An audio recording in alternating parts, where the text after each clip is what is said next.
আমরা যতক্ষণ চাইব ততক্ষণ যমুনা অবরোধ করে রাখবো। ছাত্র দলের ছাত্র হবে এই যমুনায়। স্পষ্ট ভাষায় বলে দিতে চাই, যদি ছাত্র দল মনে করে এই শাহবাগ চত্বর থেকে এই যমুনায় আমরা পদযাত্রা শুরু করি, এই পদযাত্রা রোখার ক্ষমতা থাকি। আমরা স্পষ্টভাবে বলে দিতে চাই, যদি তাদের এই ধরনের ষড়যন্ত্রমূলক এবং সদিচ্ছার অভাব আগামীতে লক্ষ্য করে, তাহলে স্পষ্ট ভাষায় বলে দিতে চাই, ছাত্র দলের ছাত্র হবে যমুনায় এবং আমরা আমাদের দাবিটা আদায় করে বাসায় ফিরবো। আমরা যতক্ষণ চাইব ততক্ষণ যমুনা অবরোধ করে রাখবো।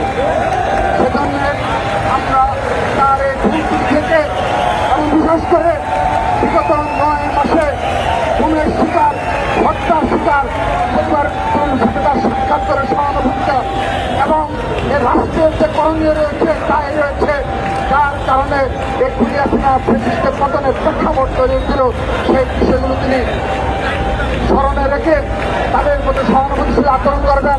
ছাত্র দলের প্রতি সহমর্মিতা থাকতে হবে। আজকের এই প্রতিবাদ সমাবেশ আমি সেই দাবি তার নিকট জানাচ্ছি। সেই সাথে আরেকটি বিষয় আমি স্পষ্টভাবে বলে দিতে চাই,